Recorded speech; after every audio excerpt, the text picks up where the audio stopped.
मैं वीरेंद्र कुमार सिंह, प्रवक्ता राजकीय जुबली इंटर कॉलेज गोरखपुर। आज कक्षा 12 की भौतिकी की इस कक्षा में तरंग प्रकाशिकी के अंतर्गत व्यतिकरण संबंधित कुछ तथ्यों पर हम लोग आज चर्चा करेंगे और इसी के बारे में आज हम आपको कुछ जानकारी देंगे।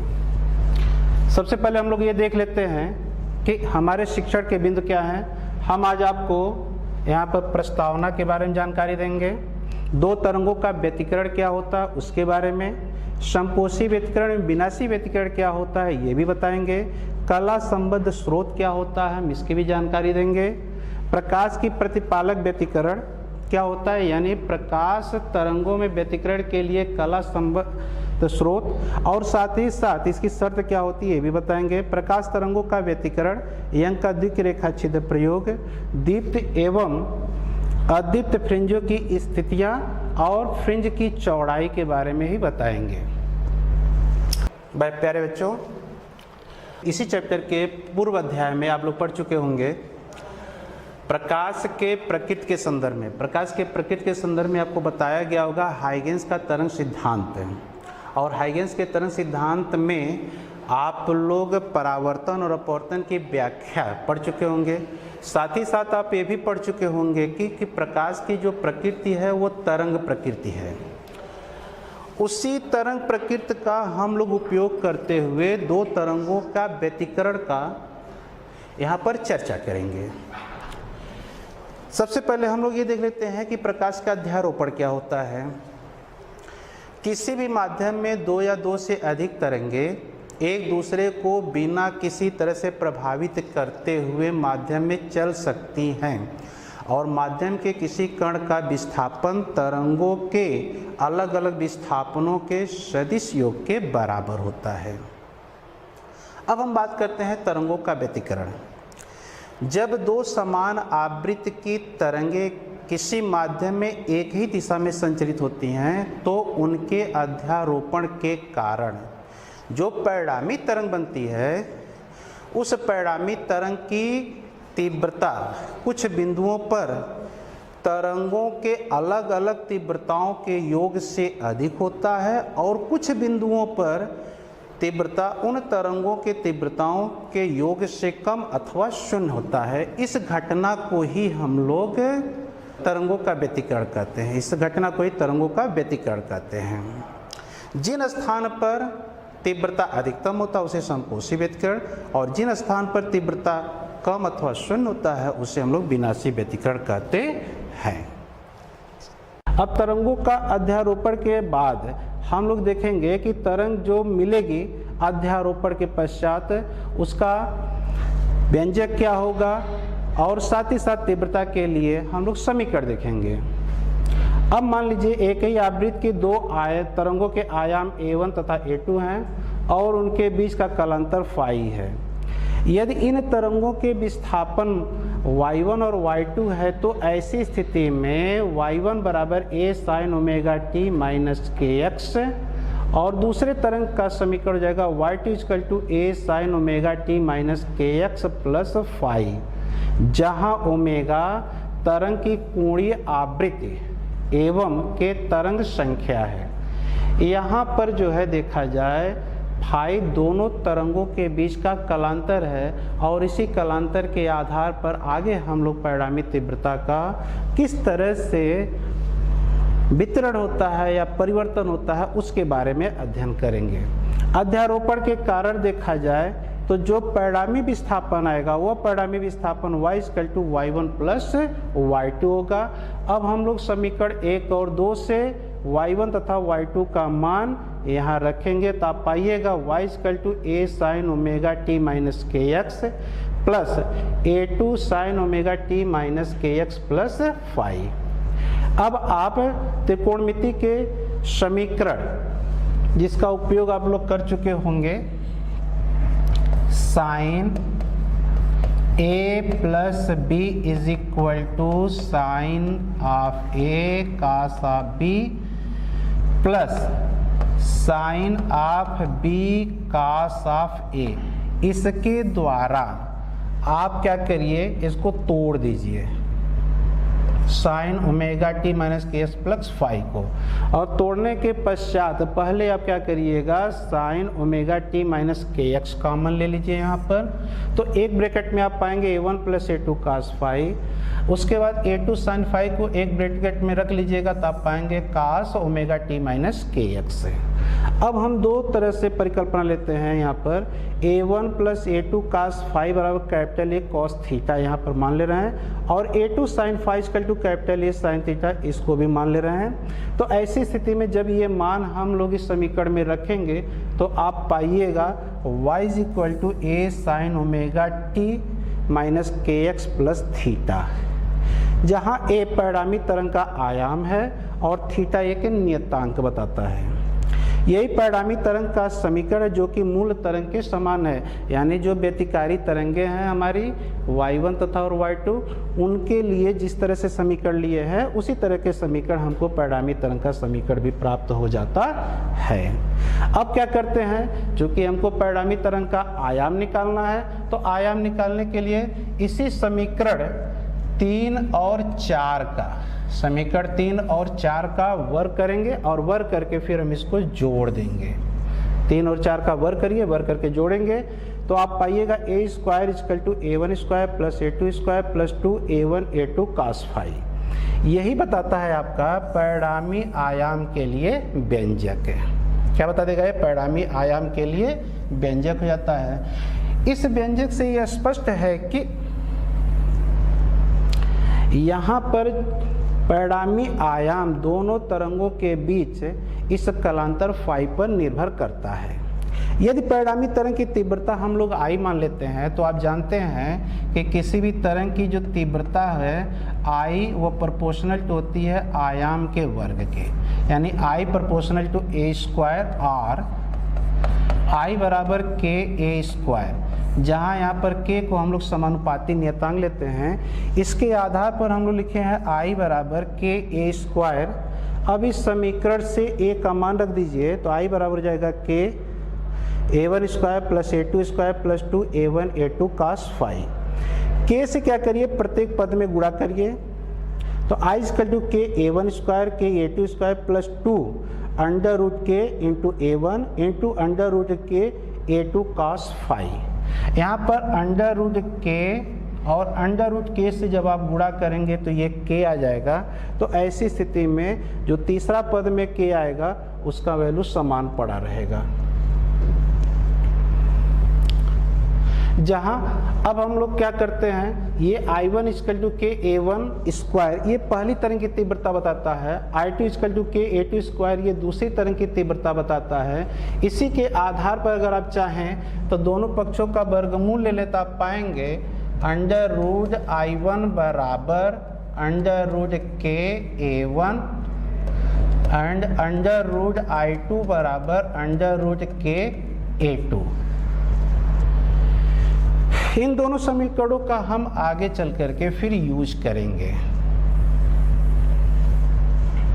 अब समीकरण 5 से जो हमको मिला I equal to I1 plus I2 plus 2 under root I1 I2 cos five से स्पष्ट जाता है कि परिणामी तरंग की तीव्रता दोनों तरंगों के बीच के कलांतर पर निर्भर करती है। अब एक परिस्थिति और लेते हैं कि अगर मान लेते हैं कि दोनों तरंगों के आयाम बराबर हैं, यानी जो आपने दो आयाम लिया था a1 और a2 ये आपस में यदि बराबर हैं तो ऐसी स्थिति में इनकी तीव्रता भी बराबर हो जाएगी। और जैसे ही तीव्रता बराबर होती है तो मान लीजिए I0 के बराबर है। अब समीकरण 5 से आप I1 बराबर I2 बराबर I0 रख दीजिए और उसको जब आप सिंप्लीफाई करेंगे तो I बराबर 4I0 cos स्क्वायर 5/2 प्राप्त हो जाएगा।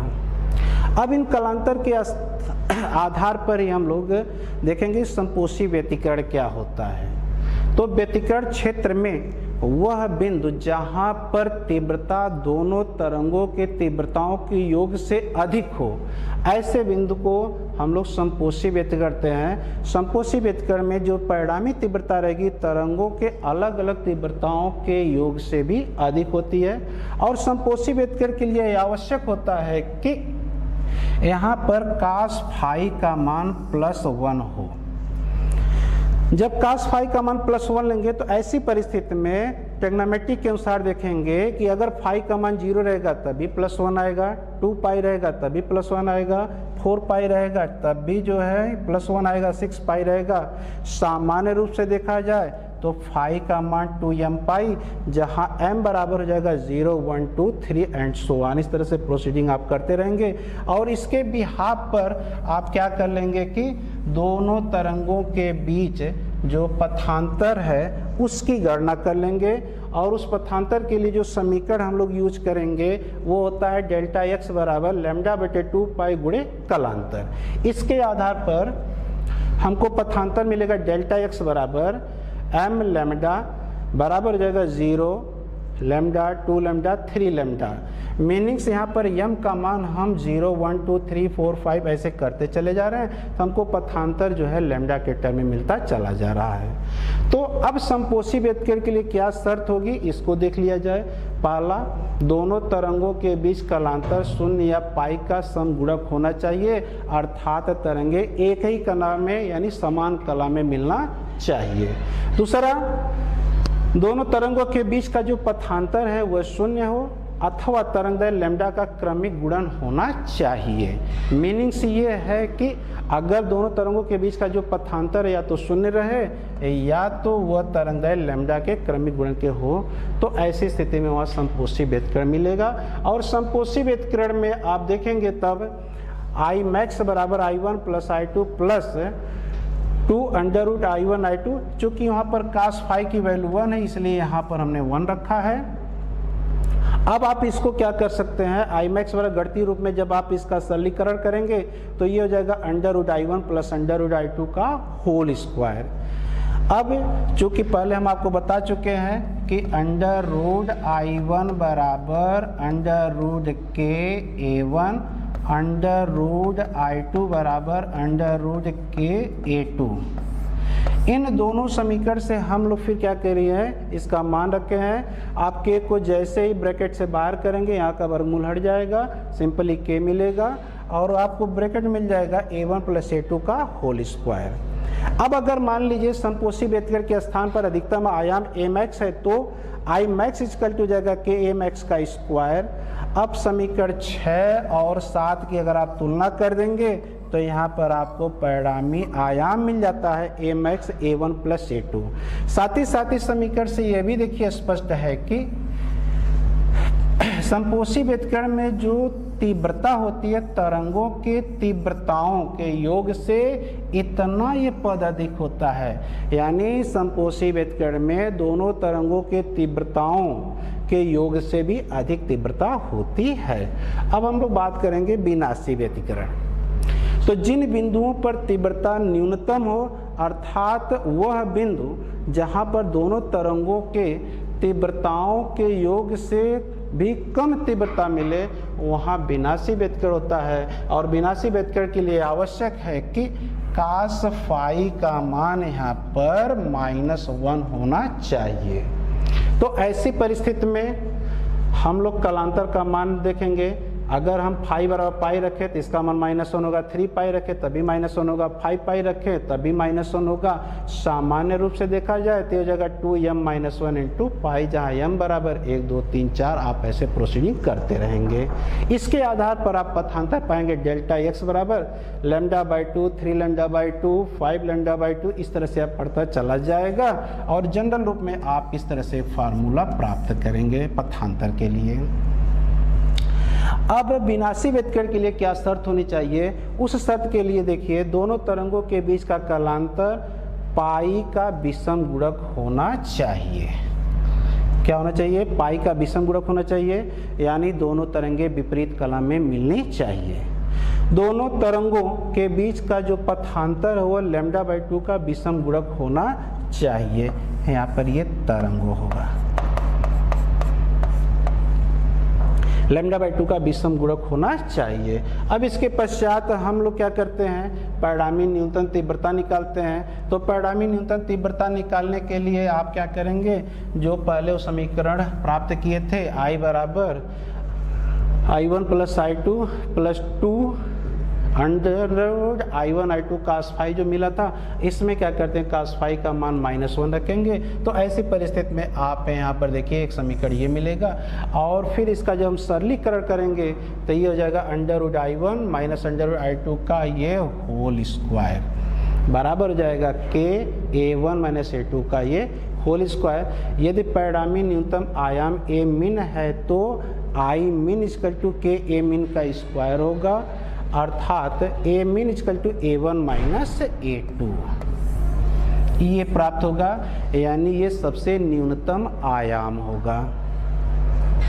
अब हम लोग संलग्न चित्र में थोड़ा सा विचार करते हैं। जैसे मान लीजिए दो यहाँ पर तरंग स्रोत हो गए S1 और S2। एक बिंदु आप P लिए हैं, लेकिन जो बिंदु P आप ले रहे हैं वह बिंदु इस प्रकार है कि इस O की दूरी है S1 और S2 से एक समान है, यानी S1O is equal to S2O। S1O is equal to S2O। ऐसी स्थिति में यहाँ पर S1 और S2 से चलने वाली तरंगे समान कला में मिलेंगी, और जब समान कला में मिलेंगी तो यहाँ पर तीव्रता अधिकतम होगा। लेकिन यहाँ P की बात करते हैं तो S1 और S2 से चलने वाली तरंगे जब P पर पहुँचती हैं तो भिन्न भिन्न पथ तय करती हैं। ऐसी परिस्थिति में ये देखा जाएगा कि S2P तथा S1P में इन दोनों के बीच का पथांतर क्या है। अगर मान लीजिए ये जो पथांतर है S2P minus S1P equal to वो लैम्डा है, जो तरंग यूज कर रहे हैं उसके तरंग दैर्घ्य के बराबर है, तो यहाँ पर तरंगे समान कला में मिलेंगी, और समान कला में मिलने पर यहाँ P पर तीव्रता अधिकतम होगा। लेकिन अगर ये तरंग दैर्घ्य का आधा यानी λ/2 है तो तरंगे यहाँ विपरीत कला में मिलेंगी, और विपरीत कला में मिलने के कारण यहाँ पर तीव्रता न्यूनतम होगा। अब कला संबद्ध स्रोत है, ऐसे स्रोत है जिनसे उत्सर्जित तरंगों के बीच कलांतर या तो शून्य हो, अथवा अगर कोई कलांतर है तो वह समय के अनुसार परिवर्तित नहीं होना चाहिए। उसे हम लोग कला संबद्ध स्रोत कहते हैं। अगर एक ही स्रोत से दो स्रोत प्राप्त करें तो ऐसे स्रोत कला संबद्ध होते हैं, लेकिन अगर दो स्वतंत्र स्रोत लेते हैं तो दोनों स्वतंत्र स्रोत वो कला संबद्ध नहीं होते हैं, और व्यतिकरण की घटना में तरंग स्रोत कला संबद्ध होना चाहिए। अब हम लोग देखते हैं प्रकाश तरंगों में व्यतिकरण के लिए क्या शर्त है, वही प्रतिपालक क्या होता चाहिए। तो पहला इसमें जो शर्त है सबसे महत्वपूर्ण वह है दोनों प्रकाश स्रोत कला संबद्ध होना चाहिए। दोनों प्रकाश स्रोत क्या होना चाहिए, कला संबद्ध होना चाहिए। दोनों तरंगों की आवृत्तियां एक दूसरे के ठीक बराबर होना चाहिए। तीसरा कहता है तरंगों के आयाम बराबर या लगभग बराबर होना चाहिए, यानी अच्छी तरह का विपर्यास प्राप्त करने के लिए यह आवश्यक है कि तरंगों के आयाम या तो लगभग बराबर हों या एग्जैक्टली बराबर हों। जो चौथा कंडीशन है स्रोत अत्यंत संकीर्ण होना चाहिए। अगर आप मान लीजिए चौड़ा स्लिट लेते हैं तो ऐसी परिस्थिति में यहाँ पर तरंगों के बीच तो अध्यारोपण होगा, लेकिन जो है उसका जो है जो दिखाई देना चाहिए फ्रिंज वो हमको सही से दिखाई नहीं देगा। इसके पश्चात देखते हैं प्रकाश तरंगों का व्यतिकरण। प्रकाश तरंग जो कि एक ही स्रोत से प्राप्त हों और उनकी आवृत्तियां भी समान हों, जब किसी माध्यम में एक ही दिशा में संचरित होती हैं तो उनके अध्यारोपण से माध्यम के कुछ बिंदुओं पर देखा जाए तो तीव्रता अधिकतम होगा, और कुछ बिंदुओं पर तीव्रता न्यूनतम अथवा शून्य भी हो सकता है। इस घटना को ही प्रकाश तरंगों का व्यतिकरण कहते हैं। प्रकाश तरंगों में व्यतिकरण का अध्ययन सबसे पहले यंग साहब ने किया था। यंग साहब ने क्या किया कि एक अपारदर्शी वस्तु पर एक पहले छिद्र बनाए और उससे कुछ दूरी पर दूसरा अपारदर्शी एक प्लेट रखे जिसमें दो छिद्र S1 और S2 लिए, लेकिन छिद्र S1 और S2 एक दूसरे के काफ़ी समीप थे और साथ ही साथ S से उनकी दूरियां भी बराबर थी। जब सूर्य का प्रकाश S से होकर के S1 और S2 पर पड़ता है तो S1 और S2 से निर्गत प्रकाश के बीच अध्यारोपण के कारण पर्दे पर हमको एकांतर क्रम में दीप्त और अदीप्त इस प्रकार के बिंदु प्राप्त होते हैं। इन छिद्रों को हम लोग सूची छिद्र कहते हैं और उस समय मूल प्रयोग में तो सूची छिद्र का ही प्रयोग हुआ था, लेकिन वर्तमान समय में देखा जाए तो सूची छिद्रों के स्थान पर रेखा छिद्र का प्रयोग किया जाता है। अब यंग का द्विक रेखा छिद्र प्रयोग का जो एक्सपेरिमेंटल सेटअप है वो देखा जाए तो इस चित्रानुसार होता है। यहाँ पर एक रेखा छिद्र यस है, यस से बराबर दूरी पर S1 तथा S2 रेखा छिद्र हैं, लेकिन S1 और S2 एक दूसरे के काफ़ी समीप हैं। इनसे कुछ दूरी पर एक पर्दा M रखा है। तो जब प्रकाश यश पर पड़ता है तो यश से यहाँ तरंगाग्र उत्सर्जित होता है। यह तरंगाग्र जब S1 और S2 पर पहुँचता है तो ऐसी परिस्थिति में यहाँ हाइगेंस के द्वितीयक तरंगिकाओं के सिद्धांत के अनुसार देखा जाए तो S1 और S2 पर स्थित प्रत्येक बिंदु एक नए तरंग स्रोत का कार्य करता है और यहाँ से द्वितीयक तरंगिकाएँ निकलती हैं और ये द्वितीयक तरंगिकाएँ माध्यम में सभी दिशाओं में फैलती हैं। जब ये द्वितीयक तरंगिकाएँ माध्यम में फैलती हैं अथवा गति करती हैं तो उसी समय इनके बीच अध्यारोपण होता है और अध्यारोपण के कारण यहाँ पर देखा जाए तो कुछ स्थानों पर तीव्रता अधिकतम मिलेगी और कुछ स्थानों पर तीव्रता न्यूनतम मिलती है। जब S1 तथा S2 से निकलने द्वितीय तरंगिकाओं के बीच यदि एक तरंग का श्रृंग दूसरे के श्रृंग से अथवा पहली तरंग का गर्त दूसरे के गर्त से मिलता है तो तरंगें समान कला में मिलती हैं और जब तरंगें समान कला में मिलती हैं तो वहाँ पर तीव्रता अधिकतम होता है। इन अधिकतम वाली तीव्रता को देखा जाए तो चित्र में यहाँ देखिए जो पीला वाला भाग देख रहे हैं, ये भाग ये अधिकतम तीव्रता के क्षेत्र है, यानी यहाँ पर संपोषी व्यतिकरण होगा और बिंदुओं को मिलाने वाली रेखा को हम लोग प्रस्पंद रेखा कहते हैं। लेकिन अगर S1 और S2 से निकलने वाली तरंगों से एक तरंग का श्रृंग दूसरे के गर्त से अथवा पहले का गर्त दूसरे के श्रृंग से मिलती है तो यहाँ पर तरंगें विपरीत कला में मिलती हैं और जब तरंगें विपरीत कला में मिलती हैं तो ऐसी स्थिति में वहाँ तीव्रता न्यूनतम अथवा शून्य होता है। इन बिंदुओं को देखा जाए जो ये डार्क सर्किल बना रहे हैं, यहाँ पर तीव्रता ये न्यूनतम है और इन बिंदुओं को मिलाने वाली रेखा को हम लोग निस्पंद रेखा कहते हैं। पर्दे पर देखा जाए तो एकांतर क्रम में दीप्त और अदीप्त फ्रिंजें प्राप्त होती हैं जो इस चित्र के अनुसार होता है। ये हो गया आपका दीप्त फ्रिंज और ये जो काला वाला देख रहे हैं ये हो जाएगा आपका अदीप्त फ्रिंज। इस तरह से देखा जाए तो पर्दे पर एक प्रतिरूप प्राप्त होता है। इसी प्रतिरूप को हम लोग व्यतिकरण प्रतिरूप कहते हैं। जब व्यतिकरण प्रतिरूप पर्दे पर प्राप्त हो गया, लेकिन अगर उस समय देखा जाए तो यंग के द्विक रेखा छिद्र प्रयोग में अगर यहाँ पर हम लोग सफ़ेद प्रकाश का उपयोग करें तो इस चित्र के अनुसार हमको जो है व्यतिकरण प्रतिरूप प्राप्त होगा। लेकिन अगर पीले रंग का जो सोडियम प्रकाश का लाइट है अगर उसका उपयोग करते हैं तो इस तरह का हम लोग को व्यतिकरण प्रतिरूप प्राप्त हो जाता है। अब इसी पथांतर के आधार पर हम लोग देखेंगे कि दीप्त फ्रिंज कहाँ बनेगा और कहाँ अदीप्त फ्रिंज बनेगा। तो इसके लिए एक रेखा चित्र बना लेते हैं और उस रेखा चित्र की में हम आपको बताते हैं। यहाँ पर देखिए एक प्रकाश स्रोत है और ये प्रकाश स्रोत एक वर्णीय प्रकाश स्रोत है। कैसा प्रकाश स्रोत है? ये एक वर्णीय प्रकाश स्रोत है। इससे बराबर दूरी पर दो स्रोत और लिए गए, एक S1 और S2, यानी S1S बराबर है S2S। लेकिन S1 और S2 एक दूसरे के काफ़ी समीप है। इनका मध्य बिंदु C है और यहाँ C से देखा जाए तो कैपिटल D दूरी पर एक पर्दा रख लिए हैं।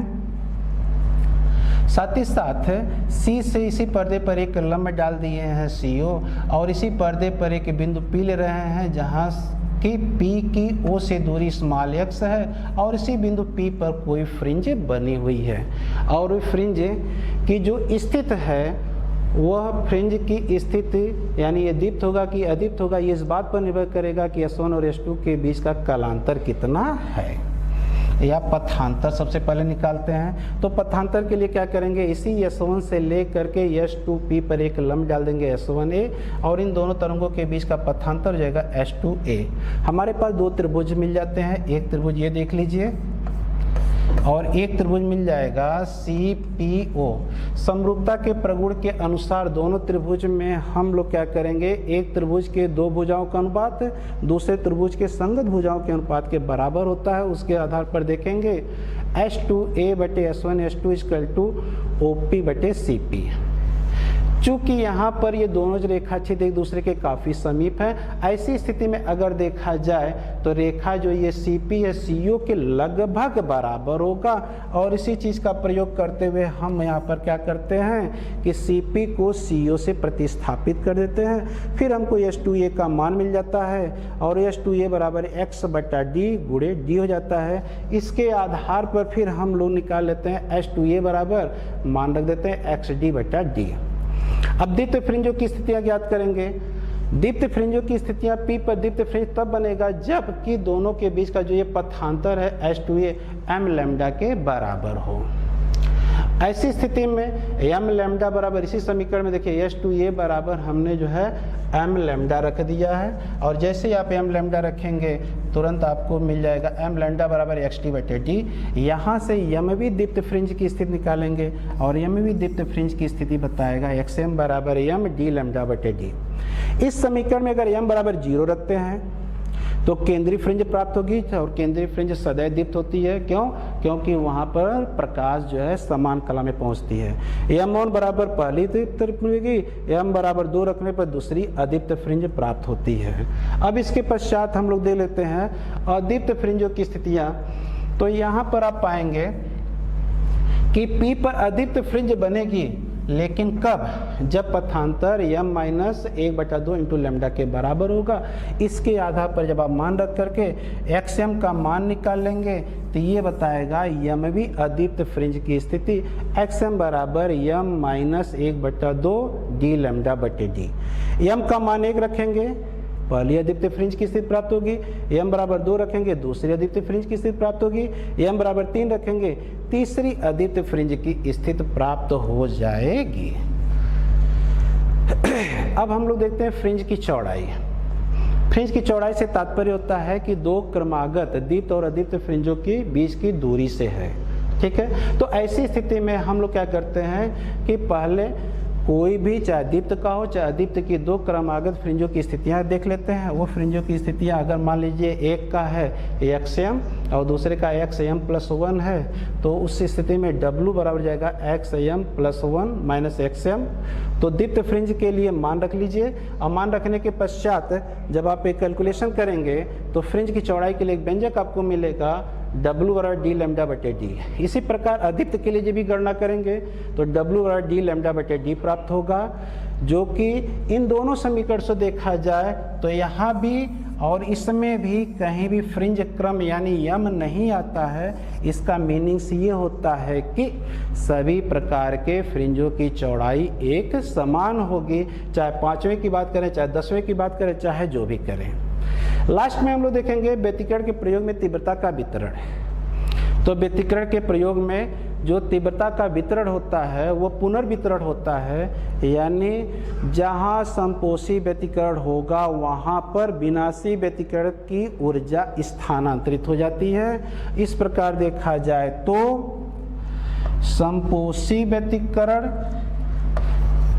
में जो दीप्त फ्रिंज मिलेंगे सभी की जो तीव्रता होती है वो एक समान रहेगी, और जो विनाशी व्यतिकरण रहेंगे उन विनाशी व्यतिकरण के स्थान पर देखा जाए तो यहाँ पर तीव्रता न्यूनतम रहेगी, और इसी विनाशी व्यतिकरण के स्थान की जो तीव्रता होती है ये समपोषी व्यतिकरण के स्थान पर स्थानांतरित हो जाती है। अगर हम लोग ग्राफ प्लॉट करें तो चित्र अनुसार ये ग्राफ प्राप्त होता है, जो कि पर्दे के केंद्रीय बिंदु O से देखा जाए तो दूरी के अनुसार प्लस डायरेक्शन में इधर जाइए, माइनस डायरेक्शन में इधर आइए। इस तरह से तीव्रता का भी जो है पुनर्वितरण प्राप्त हो जाता है। तो ये रहा बच्चों आज का ये टॉपिक। धन्यवाद है।